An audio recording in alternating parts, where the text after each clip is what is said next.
Hey there, welcome to the latest episode of the Sexy Thyroid Solution. I'm your host, Angela Brown. So today I want to talk all about how to keep your motivation when you still feel like crap. If you could do me a very big favor though, first, if you could go ahead and subscribe to my channel and then hit the bell so you get a notification when I release a new video every single week. So let's go ahead and dive into this. I love talking about this. I struggle with this quite a bit myself.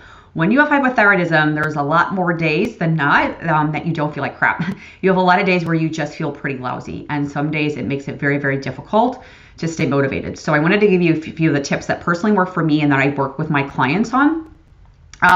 First and foremost is it is very essential to set yourself up for success by connecting to your health goals. So first and foremost, you need to write down what are your health goals. So if it is that you want to have less brain fog, or it might be a weight loss goal, I don't recommend that, but it might be connected to, okay, if I lose a little bit, more weight, I might be able to keep up with my kids more, something like that, then throw it in there. But make sure that your goals are attainable, that they're realistic, but literally write down, like, what is your why? Why do you want to do this? Why do you want to have less thyroid symptoms? Or whatever that may be, write down, why do you want to achieve this? What are you going to get out of it? So connecting to your health goals is an essential part of this. So think back to your goals that you've made, and then here's a few questions that you want to answer that will also help you connect to that, because it will make you feel much more motivated to do those.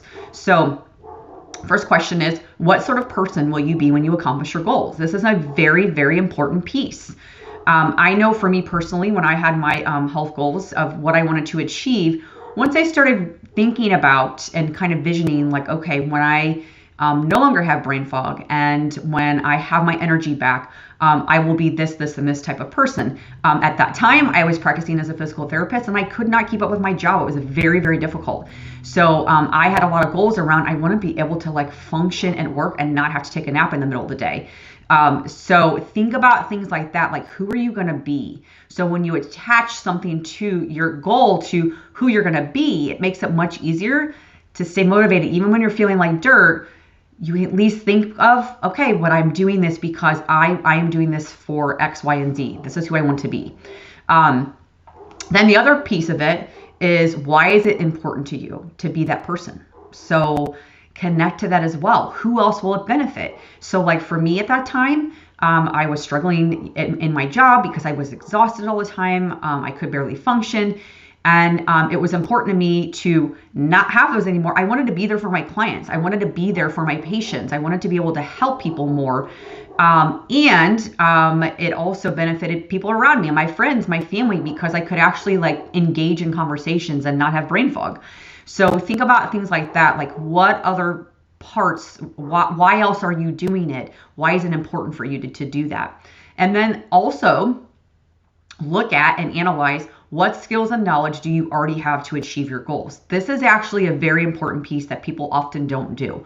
What skills and knowledge do you already have to achieve your goals? So you might know, like, I need to eat healthier, but you don't know exactly what those foods are. Or you might know, like, I actually need to start getting better sleep. I'm on my phone too late at night, but you don't have like that motivation to do that. So think about things that you, skills and knowledge that you already have, and then what do you still need?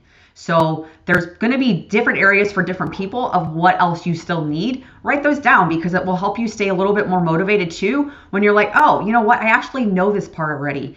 Pat yourself on the back for that knowledge already. It will help you stay motivated. And then make a list every morning. So this is my other task that I do everything, and I still do this every morning, by the way. I make my 5-task list. Every single morning I wake up, I make a list of the 5 tasks that I would like to accomplish for that day. They might be big, they might be small. When I felt like dirt, the thing that helped me the most is I made just small goals. So it would be like, I'm going to meditate for 5 minutes today, or I'm going to stop my negative self-talk. I was really bad at negative self-talk at that time. So it could be something small like that. It could be something big. It could be, I'm gonna, go for a 30-minute walk. That might be huge for you. So look at what you want to accomplish for that day. It might just be, you actually are gonna try to like write down your food for the day. Anything, it could be anything big, anything small, you name it. Write down your tasks every day. And then at the end of the day, look at what did you accomplish. It actually goes a long way, because sometimes people don't realize how much they accomplished in a day when they don't write it down. So if you write down what you wanted to do for the day, you look at that, and if you had 3 out of the 5, if you had 5 out of the 5, you got something done. Even if you had 1, you still did something that was going to help better you. So at least you know you still did something. You didn't just like lay around all day long. Now, if you feel like dirt, sometimes that happens.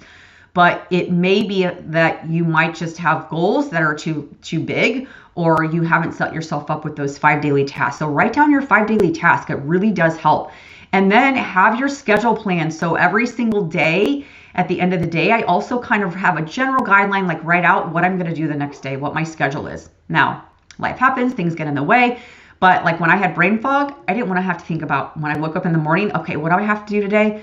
I wrote it down the day before. So I had a kind of general idea, timeline, guidance of how my day was going to unfold and what I was going to do. That also helps you, helps kind of set up. Same thing with food. You can do the exact same thing with kind of writing out what you're going to eat. That can help as well. So remember, when you are trying to stay motivated, remember who you will be when you accomplish your goals. It can definitely help you stay motivated, particularly as you start modifying behaviors and things like that. It goes such a long ways to help you stay motivated.